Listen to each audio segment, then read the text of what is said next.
Let us pray.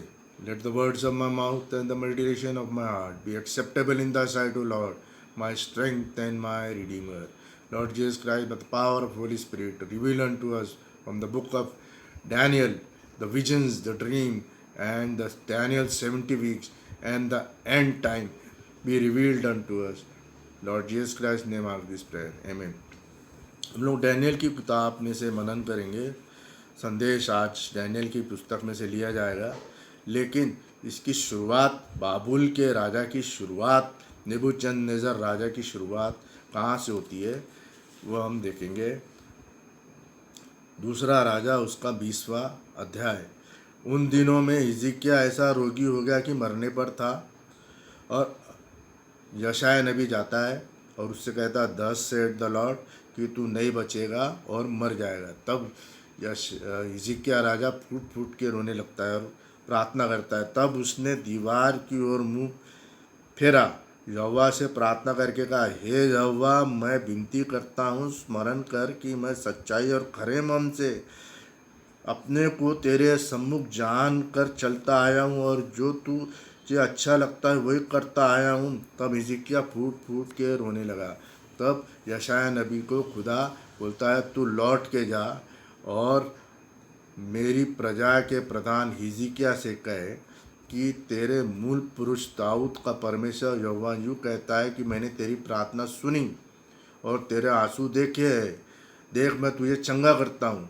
परसों तू यहोवा के भवन में जान सकेगा और तेरी आयु 15 साल बढ़ जाए। प्रेयर चेंज है। देखिए, उसने प्रार्थना किया तो उसकी जो मृत्यु थी उसको टाल देता है खुदा, और 15 साल उसकी आयु में ऐड कर देता है। वैसे ही हमारे हर बिगड़े काम, हर मुसीबत, हर परेशानी का हल प्रार्थना है। प्रार्थना is a powerful tool in the hands of believer. यह हमारे लिए विश्वासियों के बहुत बड़ा एक टूल है, एक बहुत बड़ा हथियार है, जिससे हम हमारे बिगड़े काम, परेशानी, दुख और हम शैतान को हरा सकते हैं। तब क्या होता है, वो यशायाह नबी उसको चिन्ह देता है। हिजकिय्याह चिन्ह मांगता है कि भैया मैं तीसरे दिन जाने पाऊँगा, तो उसका चिन्ह दे। तो यशायाह नबी उसको चिन्ह देता है कि धूप घड़ी आगे बढ़ाऊँ या पीछे करूँ।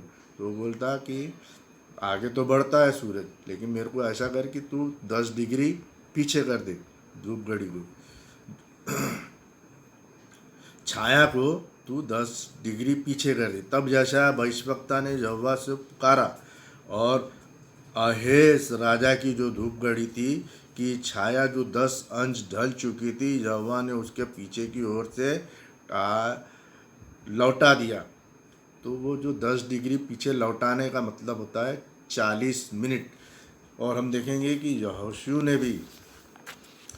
यहोशू की किताब उसका 10वां अध्याय 12वें आयत में कहता है, हे सूरज तू गिबोन पर, और हे चंद्रमा तू अश्कलोन की तराई पर थमा रहे। और सूरज उस समय तक थमा रहा।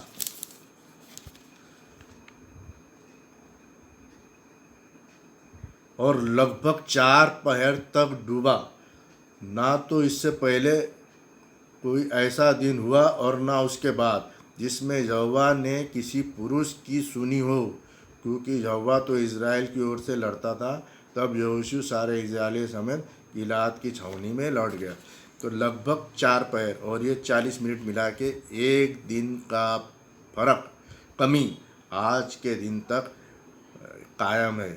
और साइंटिस्ट और कंप्यूटर्स के अंदर में आज भी एक दिन की कमी है।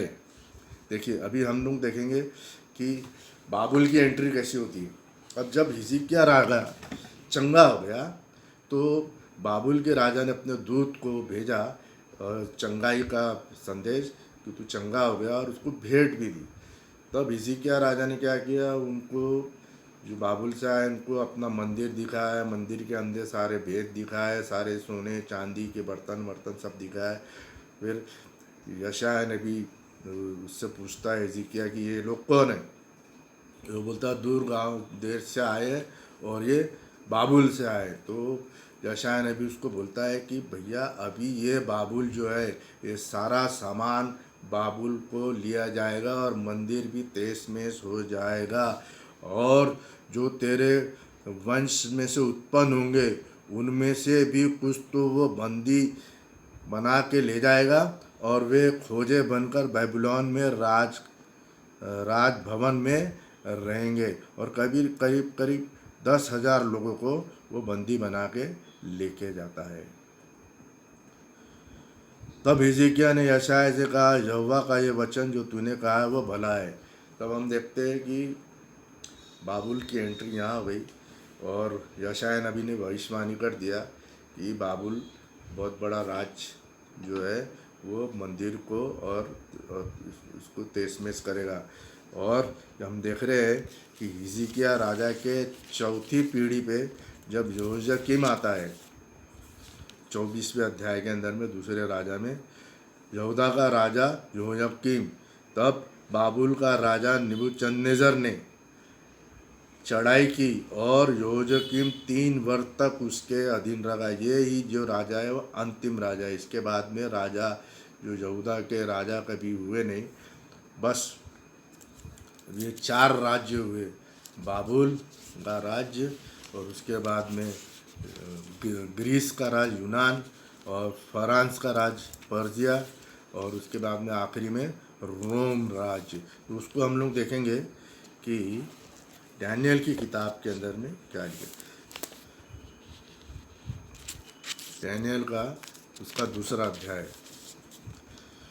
यहूदा के राजा यहोयाकीम राजा जो था यहूदा का, उसके राज के 3रे वर्ष में बेबीलोन के राजा ने नबूकदनेस्सर पे चढ़ाई करके उसको घेर लिया और उसके बेटे यहोयाकीम के समय में भी मंदिर घेरा गया और लोग बंदीगृह में बना के ले गए। उस बंदीगृह में डैनियल भी था और शद्रक, मेशक और अबेदनगो, ये 3 यानी 4 जन जो थे जो खोजे के रूप में, और ये अच्छे पढ़े लिखे और भविष्यवाणी करने वाले, उनको भी वो साथ लेके गया।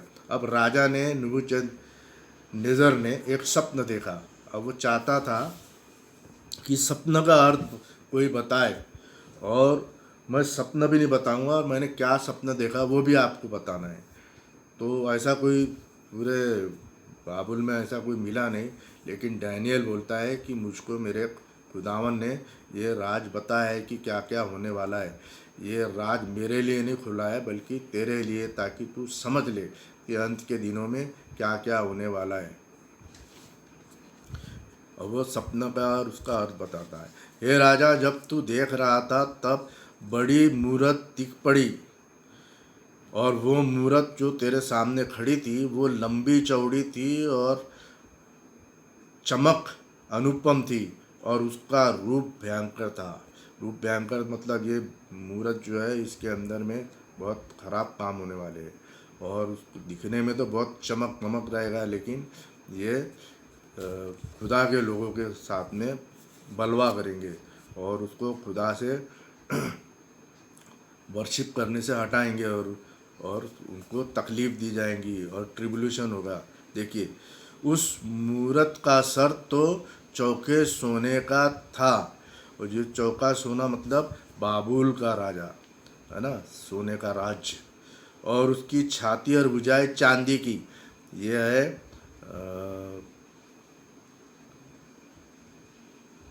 पर्जिया और मिडान, है ना। मिडानियों में से फिर पर्जिया का एक राजा निकला जिसको कहते हैं किंग डेरियस, और पर्जिया जो राज था जो फ्रांस कहता है हिंदी में, और इंग्लिश में पर्जिया कहता है। जो दूसरा राज्य होगा इन्फीरियर होगा तेरे राज्य से, और उसका जो राज होगा वो फ्रांस होगा और वो चांदी का राज होगा। और पेट और जांग और पीतल की, और जो पेट और जो जांग थी वो पीतल की, वो तीसरा इन्फीरियर राज होगा और वो रहेगा यूनान। यूनान मतलब ग्रीस, और ये रहेगा अलेक्जेंडर का राज। और उसके पांव लोहे के होंगे, तो लोहे का जो पांव होगा वो रोम कहलाता है, क्योंकि रोम और लोहा दोनों को एक साथ में टाइपिफाई किया जाता है। लोहे के और मिट्टी के होंगे। फिर देखते देखते तूने क्या देखा कि एक पत्थर बड़ा पत्थर बिना किसी के खोदे आप ही लुढ़क कर उस मूर्ति के पांव पर लगता है, जो लोहे और मिट्टी के थे उनको चूर चूर कर डालता है। तो ये जो चारों राष्ट्र है जो अपने आप को बड़ा बनाते हैं और बड़े बड़े राजा अपने आप को घोषित करते हैं, क्योंकि हमारा एक ही राजा है और वह प्रभु यीशु मसीह। तो वो जो पत्थर है वो प्रभु यीशु मसीह को दर्शाता है। किस तरीके से अंत के समय में वो लुढ़कता आता है, वो सारी राजाओं को, सारी मूर्तियों को तहस महस कर देता है, चूर चूर कर डालता है। तब लोहा, मिट्टी, पीतल, चांदी और सोने भी सब चूर चूर हो जाएंगे और धूप काल में खलिहानों में भूसे के समान हवा में उड़ाए जाएंगे और उनका कहीं पता ना चलेगा। और वो पत्थर जो भूमि पर लगा था वो बड़ा पहाड़ बन जाएगा और पृथ्वी में फैल जाएगा। और वो स्वप्न का अर्थ बताता है। वो कहता है कि पहला जो राजा है वो नेबूकदनेस्सर, उसका सोने का राज है। दूसरा जो राजा है वो है पर्जिया और मीडान, और उस एक तो कमज़ोर रहेगा मीडान, और उसमें से ही फिर फ्रांस का राजा उदय होगा और वो बड़ा राजा बनेगा, है ना। उसके बाद में पीतल का राज जो है वो अलेक्जेंडर, सिकंदर का राज होगा।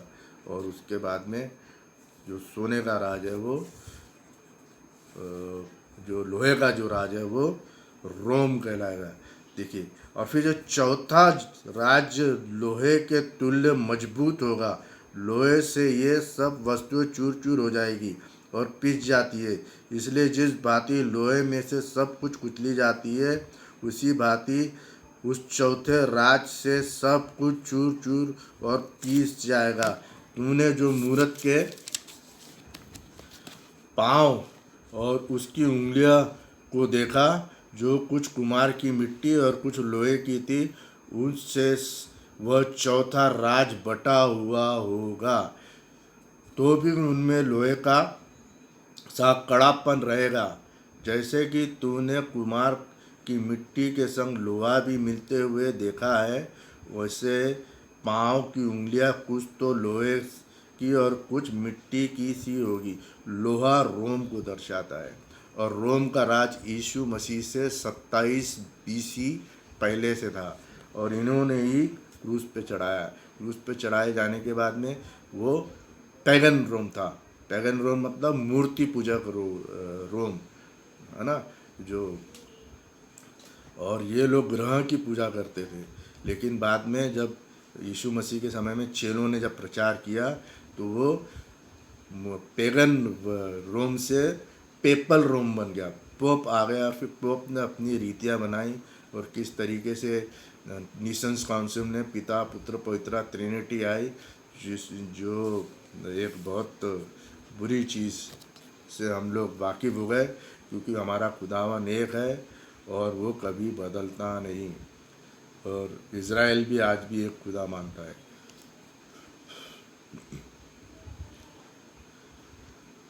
जैसे पाँव की उंगलियां कुछ तो लोहे की थी और कुछ मिट्टी थी, इसका अर्थ यह है कि वह राज कुछ तो दृढ़ और कुछ निर्बल होगा, है ना। तो 10 राजाएं जो होंगे जो उसके साथ में सहमत करेंगे रोम के साथ में, और उनके राज अलग अलग होंगे, लेकिन उनको राजा की ये नहीं मिलेगी पदवी, लेकिन वो कोई प्रेसिडेंट रहेगा, कोई प्राइम मिनिस्टर रहेगा, लेकिन कुछ समय के लिए रहता है, फिर वो बदल दिए जाते, 5 साल, 3 साल, 4 साल में बदल दिए जाते हैं, दूसरा उनकी जगह लेता है।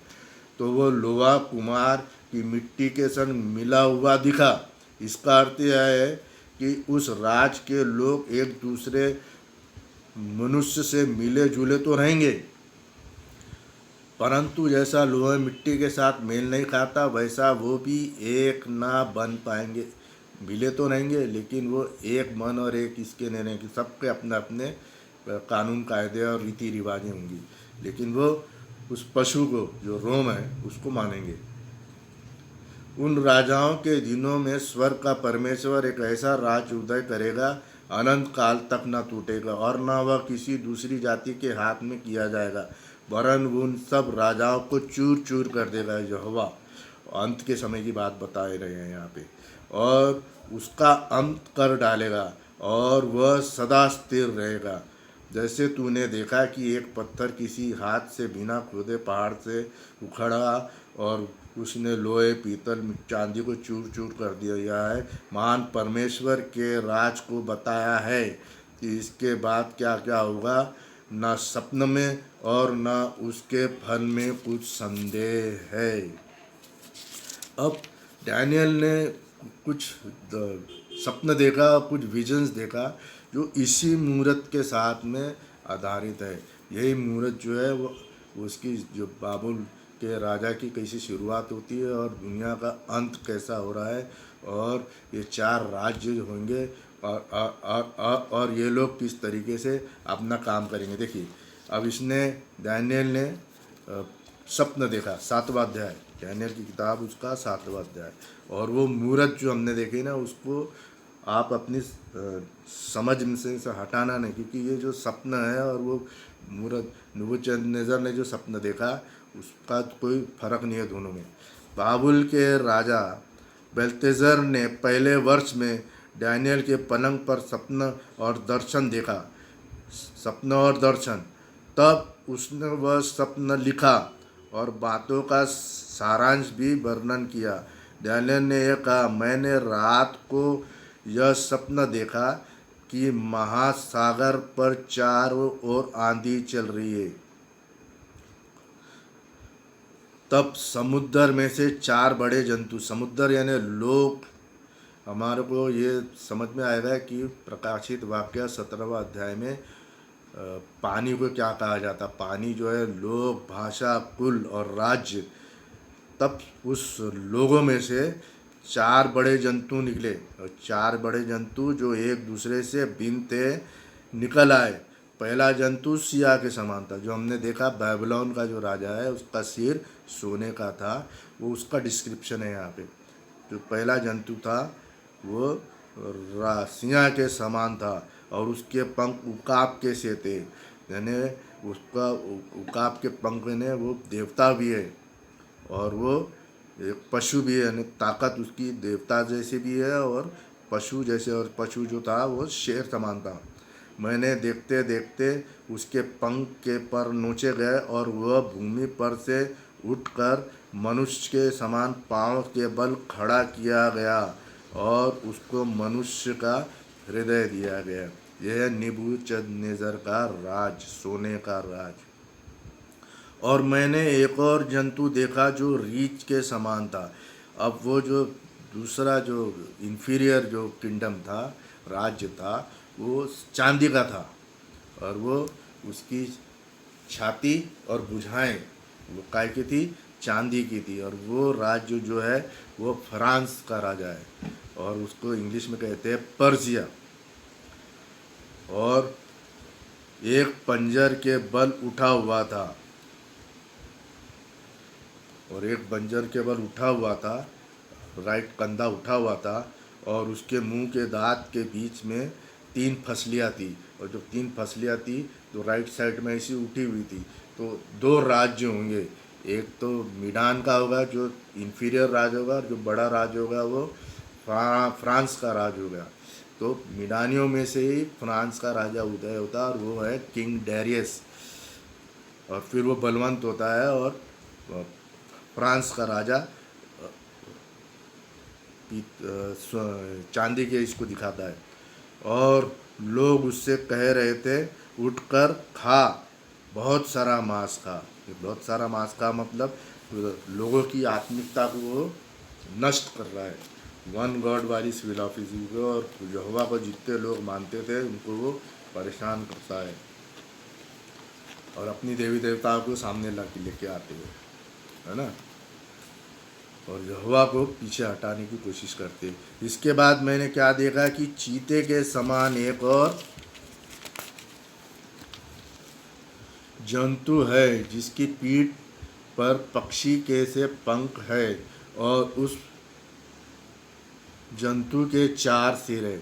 अब ये जो चीते का है वो जो मूरत हमने देखी वो पीतल, उसका पेट और जांग जो थी, थाई, वो पीतल की थी।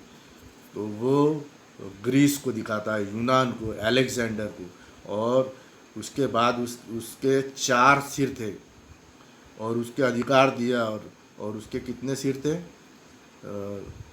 जंतु और उसके 4 सिर थे, यानी चीते को 4 सींग थे। का मतलब ये हुआ कि जो अलेक्जेंडर था उसके मरने के बाद जब वो इंडिया तक आया, पोरस से लड़ाई की, और फिर वो वापस लौटते समय, और उसके 4 सेनापति थे, उसके मरने के बाद उसने आपस में अपने अपने राज बांट लिए। उस 4 राज में से 4 सेनापति में से एक सेनापति था जो क्रूर था, पहला वाला।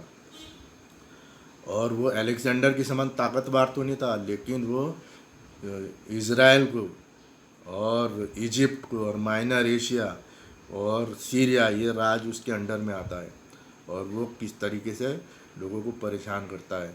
और ये 4 जंतु, उसके बाद मैंने स्वप्न में दृष्टि क्या देखा कि एक चौथा जंतु है। अब ये जो चौथा जंतु है ये रोम है, और रोम की शुरुआत होती है, वो बाबुल, ये ग्रीस का जो राजा है, और ग्रीस के जो 4 राजा हैं 200-300 तक साल तक राज करते हैं, क्योंकि अलेक्जेंडर आया 325 बीसी में।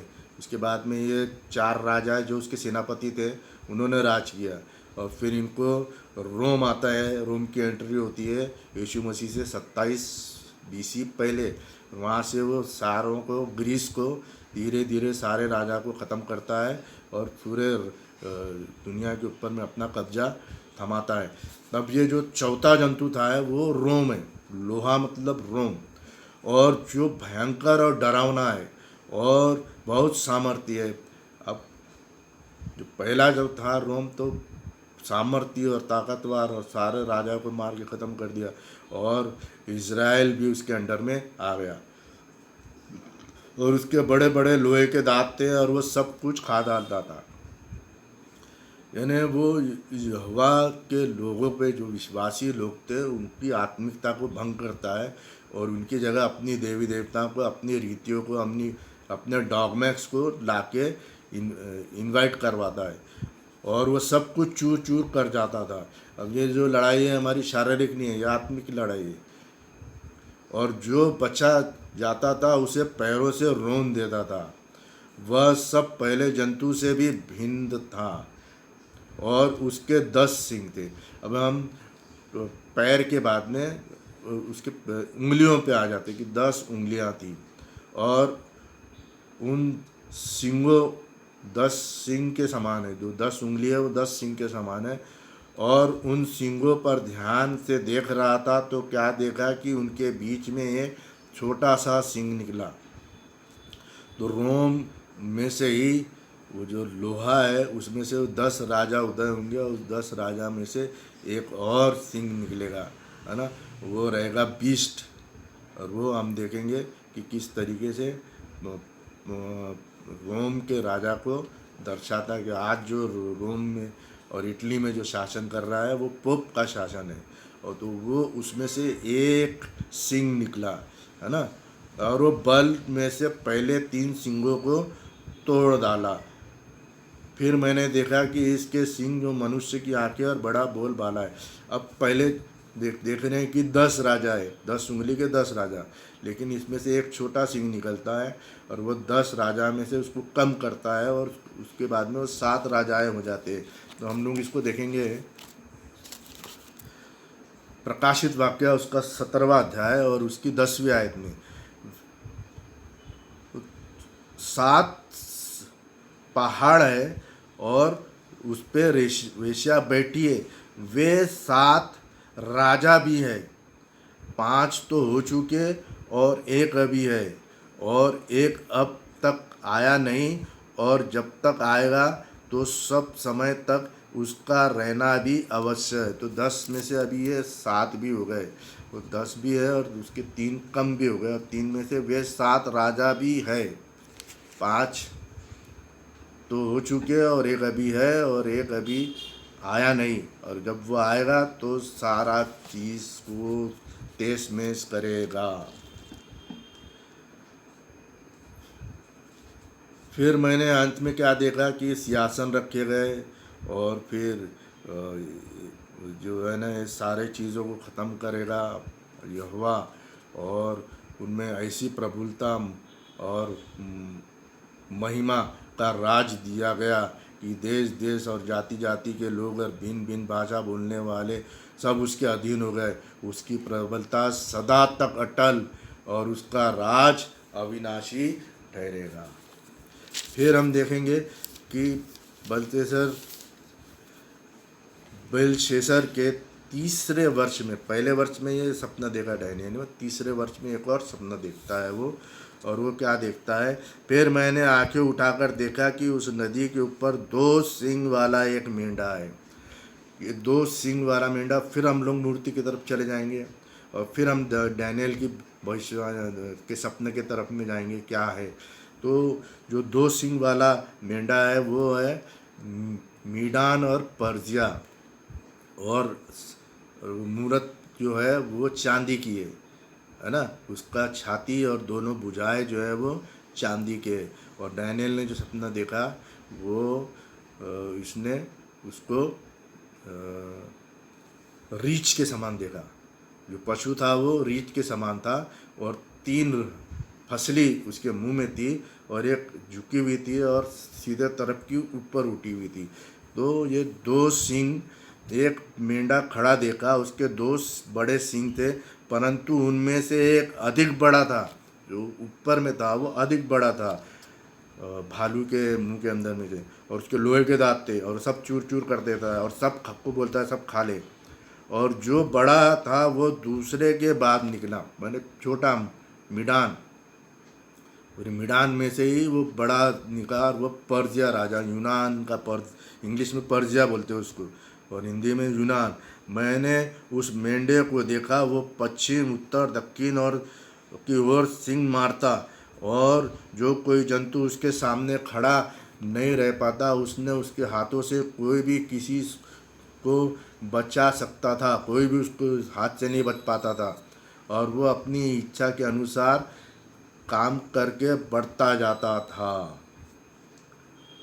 अब इन्होंने इज़राइल के ऊपर अपना कब्जा जमाया और ये सारी बातें वहाँ लिखी है। फिर मैं सोच ही रहा था तो फिर क्या देखता हूँ कि एक बकरा पश्चिम दिशा से निकलकर सारी पृथ्वी के ऊपर ऐसा फिरा कि चलते समय भूमि पर पाँव नहीं छूता था। अब ये जो रोर वाला बकरा है ये है यूनान का राजा अलेक्जेंडर, है ना, और ग्रीस का राजा अलेक्जेंडर।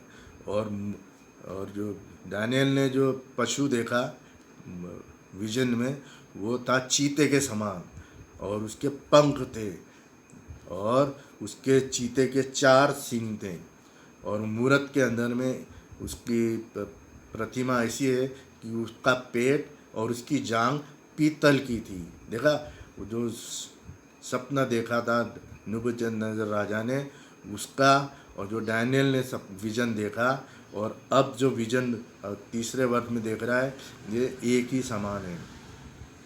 और उस बकरे की बीच में एक देखने योग्य सिंह था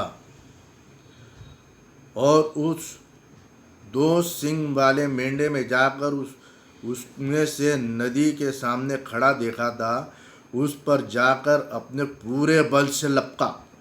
मैंने देखा कि वो मेंढे के निकट आकर उस पर झुलझुलाया और मेंढे को मारकर उसके दोनों सिंग को तोड़ डाला। पर्जिया का राज इसने ग्रीस के राजा ने अलेक्जेंडर ने ख़त्म कर दिया और उसका सामना करने को मेंढे का कुछ भी वश न चला। तब बकरे ने उसको भूमि पर गिरा कर रौंद डाला और मेंढे को अपने हाथ से छुड़ाने वाला कोई ना था, उसके हाथ से छुड़ाने वाला कोई ना था।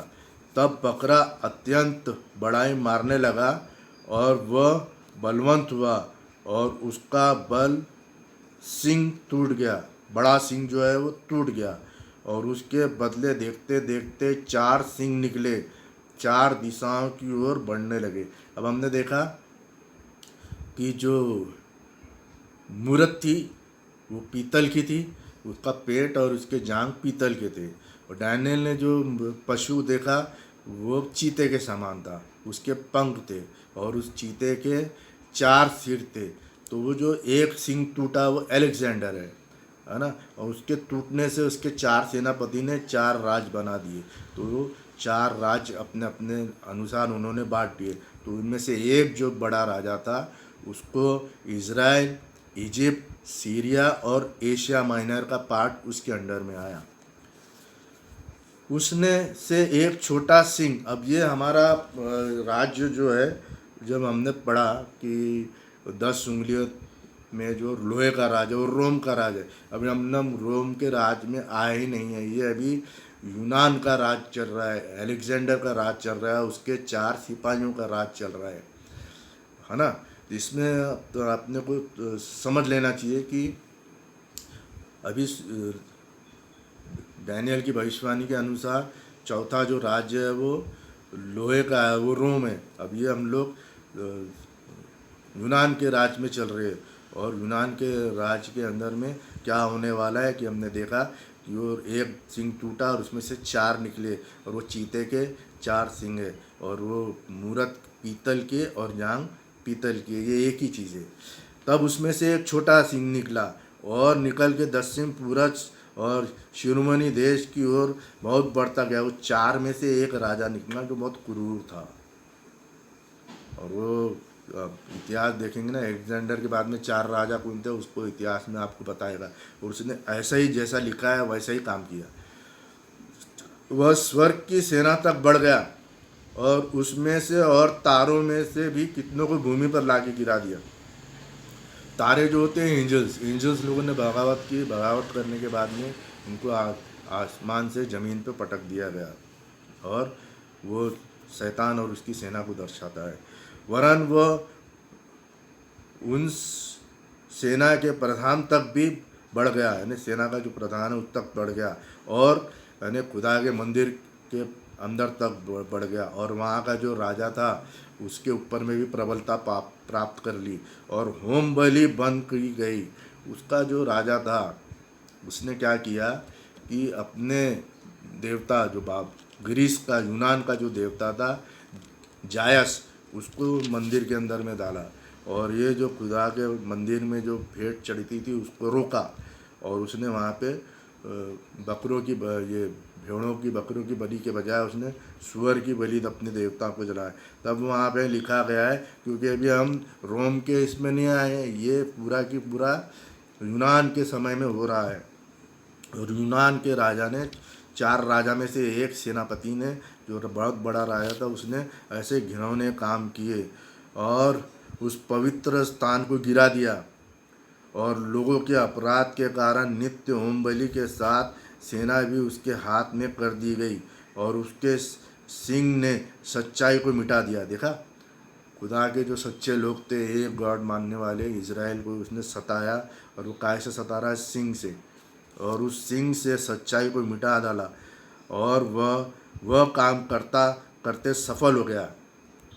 और मैंने एक पवित्र जन को बोलते हुए सुना। फिर एक और पवित्र जन पहले बोलने वाले से पूछा, नित्य होम बलि और उजड़ने वाले अपराध के विषय में जो तूने दर्शन में पाया है वह कब तक फैला रहेगा? अभी हम लोग यूनान के राज्य में हैं, और यूनान का जो एक राजा है सेनापति, वो सब गड़बड़ी कर रहा है, और उसने सब मंदिर तोड़ दिया, जयस की मूर्ति लगाया, ऐसा इतिहास बताता है। और उसने वहाँ पे बलिदान को भी बदल दिया, सब गलत गलत काम करने लगा। और अर्थात पवित्र स्थान, देखिए अब यहाँ पे क्या लिखा है, फिर होम बलि और उजड़ने वाले अपराध के विषय में जो तूने दर्शन पर देखा है वो कब तक चलेगा? यानी ये जो राजा है कब तक गड़बड़ी करते रहेगा?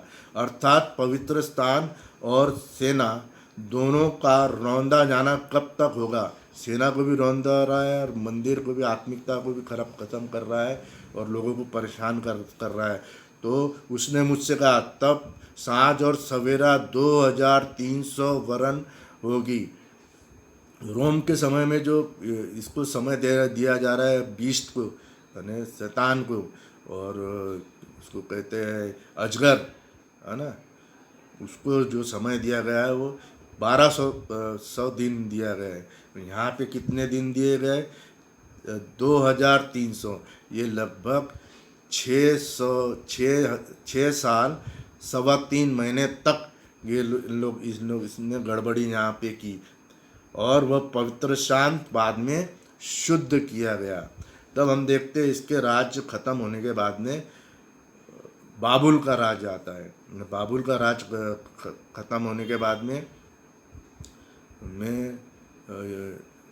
पर्जिया फ्रांस का राज आता है। फ्रांस का राज के ख़त्म होने के बाद में यूनान का राज आता है। यूनान का राज अब यहाँ पे हमने ख़त्म देखा कि वो मंदिर में, और उसका कब तक रोंदा जाएगा, तो लिखा है 2300 बार, जब तक कि ना होले।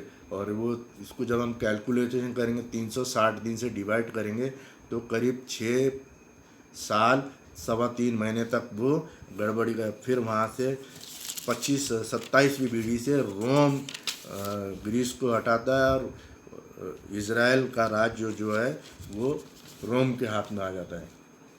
और रोम जो है पैगन रोम जो मूर्ति पूजक था, और पेपल रोम जो क्रिश्चियन के रूप में पिता पुत्र पवित्र आत्मा लाया, और सारी गड़बड़ियाँ अपनी मन रीतियाँ और गलत बैप्टिज़म और गलत जीसस क्राइस्ट और संतों की पूजा, मरे हुए संतों की पूजा और स्त्री पूजा और मैडोना एंड चाइल्ड, ये सब सारा चीज़ उसने लेके आया, तो वो एंटी क्राइस्ट कहलाया। और उसमें से जो डिनोमिनेशन बने, ये हमारी मदर चर्च है। मदर चर्च से बहुत सारे लोगों ने अपने अपनी संस्था को बनाया। वहाँ झूठे भविष्यवक्ता पैदा। अब झूठे भविष्यवक्ता और सच्चे भविष्यवक्ता की पहचान ये है कि उसका बपतिस्मा किसके नाम से हुआ। उसका बपतिस्मा पिता पुत्र पवित्र समझ लेना झूठा है, क्योंकि बाइबल बपतिस्मा प्रभु यीशु मसीह के नाम को ही संबोधित करता है। 2:38 आप पढ़ लेना पतरस। और पौलुस ने भी बपतिस्मा यीशु मसीह के नाम से दिया। दूसरा आप देखेंगे ये वन गॉड बिलीव करता है कि 3 मिला के 1 और 1 मिला के 3, ट्रिनिटी पे विश्वास करता है। ट्रिनिटी विश्वास मतलब फॉल्स प्रॉफिट। इज़राइल का एक ही खुदा है, वचन भी एक ही खुदा से लिखा हुआ है। आदि में परमेश्वर खुदा ने पृथ्वी और की रचना, सिंगुलर गॉड ने सारी पृथ्वी और सिंगुलर प्रकाशित वाक्य तब रहेगा। तब हम डैनियल के भी 70 सप्ताह में आ जाएंगे। तेरे लोग और तेरे पवित्र नगर में प्रकाश, ये डैनियल की किताब 9वां अध्याय 24वीं आयत।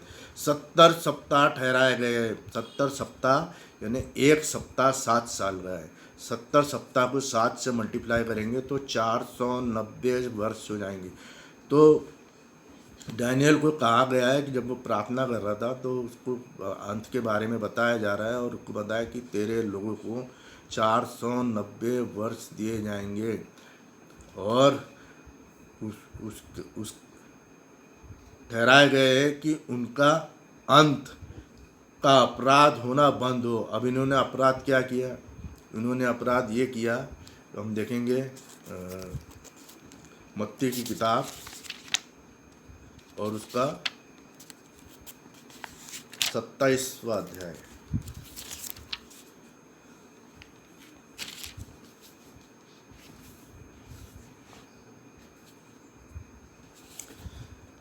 दोपहर से लेकर तीसरे पहर तक सारे देश में अंधेरा छा गया था। और हम देखते हैं कि जब उससे बताया गया कि तुम किसको छोड़ना चाहते हो, तो उसने कहा है कि हम चाहते हैं कि बारनबस को छोड़ दो और यीशु मसीह को क्रूस पे टांग दो। तो उसने कहा कि मैंने तो इसके अंदर में कोई भी दोष नहीं देखा। तो वो बोलता है नहीं, तुम इसको क्रूस पे चढ़ाओ। तो वो बोलता है मैं इसके अपराध अपने हाथ में नहीं लेता हूँ, और उसने अपने हाथ को धो दिया और कहता है कि भैया मैं इसके खून का पलटा अपने हाथ में नहीं लेता। तब उन्होंने कहा कि इसके पाप सारा हम हमारे ऊपर में और हमारे बच्चों पे लेते। तो उन्होंने पाप क्या किया? उन्होंने यीशु मसीह को अपना खुदा होने से इनकार किया और कहा कि इसको तुम सूली दे दो, क्योंकि ये जो है वो अपने आप को हमारे खुदा के तुल्य बताता है। तब हम देखते हैं कि उन्होंने जो पाप किया, उन्होंने अपने खुदा को ही क्रूस पे चढ़ा दिया। और पापों का अंत अधर्म का बंद होना तब हो रहा है जब यीशु मसीह ने क्रूस पे अपने लहू बहाए और जब उनके पापों को, सारों के पापों को ढाक दिया। तो वो एक चीज़ को दर्शाता है कि किस तरीके से उसने हमारे पापों को हमें पापों से रिहाई दी और पापों का अंत और अधर्म का प्रायश्चित किया जाना। तो ये जो 7 पार जो लोग मनाते हैं, तो 7वें महीने में तूरी फूकी जाना 5वां पार मनाते, और 10 दिन तक वो अटोनमेंट वाला पार मनाते हैं। तो उस अटोनमेंट के अंदर में 10 दिन वो प्रायश्चित करते हैं। वहाँ पे 2 मेंढे लेके आया जाता है, एक यज़ेल के नाम पे और एक खुदा के नाम पे, जो एक बलिदान करता है। और वो लोग 10 दिन तक जो है वो प्रायश्चित करते हैं। तो जब वो प्रायश्चित करते हैं, जब उनको पता चलता है कि उन्होंने अपने ही खुदा को क्रूस पे चढ़ाया, तब छाती पीट के वो रोते हैं। जकरिया नबी की किताब के अंदर में भी दिखेगा कि उसको कहा गया कि ये घाव कहाँ मिले, तो बोलता मेरे दोस्तों के घर में, प्यारों लोगों के घर में ही मुझे ये मिला गया।